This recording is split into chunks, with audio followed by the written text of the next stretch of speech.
The Seven Deadly Sins must be the most underrated ecchi anime of this decade. I mean, wow, the show is pretty badass. It has hot, voluptuous demonic women, engaging fight sequences. It also stars Lucifer as the main character. Whenever that fallen angel is around, you know the shit is gonna be good. At first I was a bit reluctant in giving this title a try. Not much noise was made about it, therefore I thought the show was rather boring. A cheap imitation of the other sins that got popular lately in the industry. Man, was I wrong. Not only is this anime engaging and a lot of fun to watch, but it actually has a pretty compelling and rather interesting story as well. My expectations are rather low whenever I start a fanservice heavy show, but I get intrigued when I realize that all characters are female. This type of anime don't have the best reputation in the community. They are considered to be boring or even pointless by some. Me on the other hand, I love them. From the more recent shows like Keijo I didn't expect you to pull your jaw back and slam your face into my butt! to the ever so popular classics like Strike Witches and Queen's Blade, I always find time to invest in these jiggly boobs and butts lined up on the screen. The pacing is usually a bit off, I agree, but I can relate and sympathize with a female protagonist just fine. If done right, of course, and the Seven Deadly Sins did just that. Usually anime does get the female characters right, especially in the action and yuri genre. Anyway, the Seven Deadly Sins was a pleasant surprise. Wasn't expecting such fun and interesting characters. Every single goal is memorable and a lot of fun, but before I get into that buffet of hotness, let me also address the art style and animations. Wasn't expecting for a show like this to get a budget, and yet the animations are pretty flawless. I just love those raw colors and strong bright contrast. It is a visual spectacle to say the least. Also the gothic Lolita attire most female wear is just perfect for my taste. Everything is so thematic and appealing that it's hard for me not to admire the atmosphere this show presents. Alright, let's get more specific, shall we? For starters, I love this interpretation of Lucifer. Here the character is being portrayed as a woman, of course, and yet it is fitting somehow. It must be her personality. She is reckless, overconfident, arrogant, and overall condescending towards others. Don't care. If you think you can kick my ass, then let's see you do it. It just feels right, given our mythology. The anime starts with Lucifer being banished from heaven for undermining God's authority and being guilty for the sin of pride. She gets sentenced to hell. On her journey to the underworld, she makes an unexpected stop in a church. Here's where Lucifer meets Maria, a servant of God, or maybe just a nun, not sure to be honest.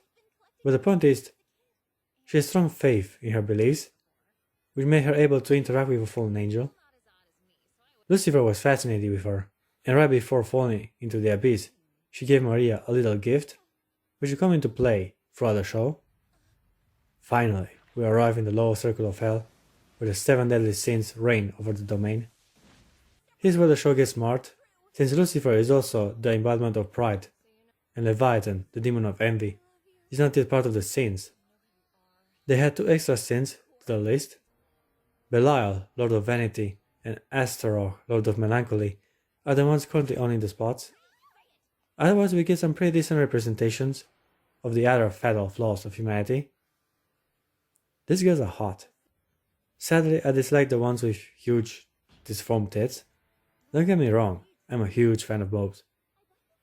Small and cute, or big and bouncy. There's always something to admire and glance at. It never gets boring to look at them. That being said, the titties have to maintain a healthy shape for me to enjoy. If they're enormous, it's just not fun for me anymore. I could be in the minority here, but Mammon, the demon lord of greed, is my least favorite from the bunch. Blonde with big boobs is a killer combination. Just don't make them the size of over-fertilized watermelons. Again, I'm probably wrong to be narrow-minded like this, but I much prefer the body proportions of Lucifer, and I'm not the only one that admires her physique. The very first demon lord she encounters is the embodiment of envy, Leviathan. Cower before Leviathan, the Dark Lord of Envy. Well, Behemoth, Was I cool? Apparently she's a huge fan, and is overly excited to see her descend into hell with the rest of the other sins. Protagonist aside, Levi is my favorite demon lord. From her tight ass body to her sexy, rebellious clothes, she truly looks delicious for my standards. I also like her personality, by the way. She's a sin of envy, therefore she spends most of her time being jealous of Maria. That seems to have captivated Lucifer's interest from the start. I like how frustrated Leviathan is whenever ignored or left behind. Also worth mentioning is that ever since her introduction, it was clear that the sin of envy has her heart for the protagonist. Beautiful, powerful, you've got it all! I can't hold back, it's like a tidal wave! As you guys know, I can't show much of what she did to Lucifer while she was chained to the cross. But let's say our little Miss Devil was more than forward in her approach. Leviathan is basically a lesbian, but now that I think about it, pretty much every girl here seems to swing that way, even Maria's best friend. No complaints here naturally. I'm very progressive when it comes to girls making out. Maria, if you want to talk, I'm here. That means a lot to me. What I'm saying is, Maria, I want you to have my baby. I keep myself updated with daily research on this very subject. Every single night. Alright, back to the story. As I said before, the anime surprisingly has a pretty badass and engaging story. We follow Lucifer on her quest to save humanity from God.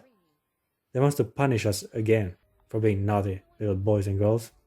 Heaven is a very harsh place, and they have many strict rules, which they want to impose on everyone. Lucifer is a rebel that fights against tyranny and oppression, while also following her own interest and desire. She wants to protect humanity, and to achieve that very goal, she descends into hell and becomes the demon lord herself. To be able to control all circles of hell, the deadly sins of pride has to defeat all the other demonic lords before challenging Belial for the throne. After she gets her ass kicked in hell, our blonde bimbo has decided to face each sin separately in the realm of the mortals. And so her erotic journey begins. So I thought, why not? This show relies heavily on fanservice. Therefore, each and every episode has her naked and mistreated in every single opportunity. Envy and Maria tag along for the ride. Leviathan is crazy in love with Lucifer, while Maria needs a bit of convincing to stay by her side. The main character literally takes her heart out and makes her obey every command. I see the appeal of what she is doing. On one hand, the protagonist has Levi, which acts like a hooker most of the time, while in her contrast, Maria is shy, pure, and insecure. Lucifer does not stray away from having the best of both worlds, as it seems. Envy is very upset with her counterpart and tries to get rid of her constantly. As the show progresses though, they kind of develop some sort of friendship, and Leviathan even develops feelings for Maria. Another aspect I really liked is how the show avoided being repetitive.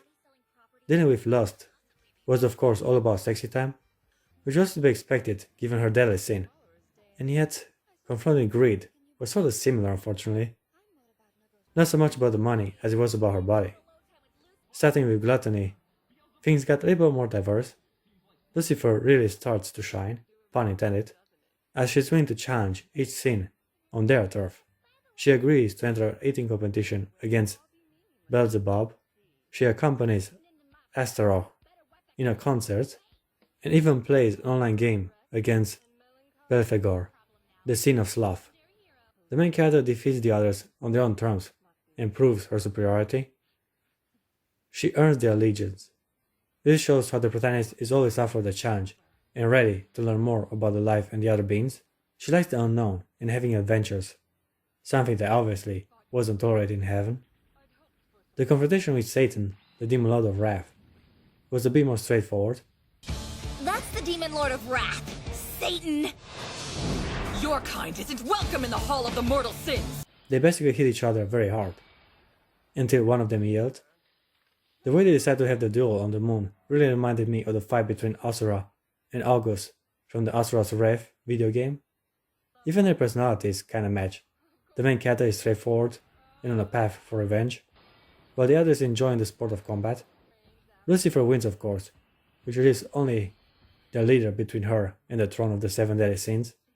before I dive into that story arc, I want to mention the Seed of Melancholy again. Astaroth is an internet celebrity.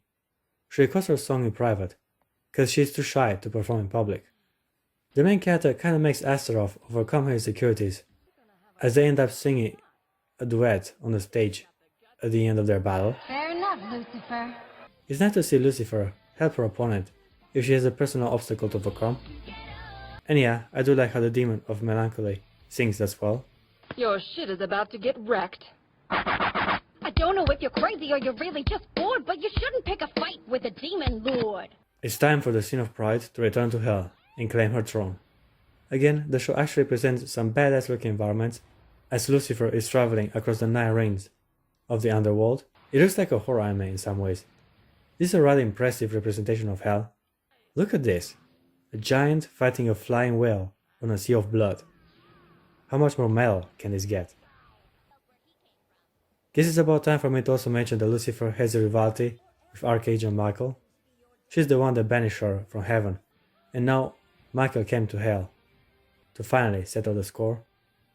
I really like how they used Christian mythology to bring complex and interesting characters to life. The anime successfully combined religion with perversion, and strangely enough, they fit rather well. Alright guys, I give the 7 Deadly Sins a 7.5 out of 10. The rating is way higher than what I initially thought it would be. I really enjoyed myself with this one. It's time to end this bullshit.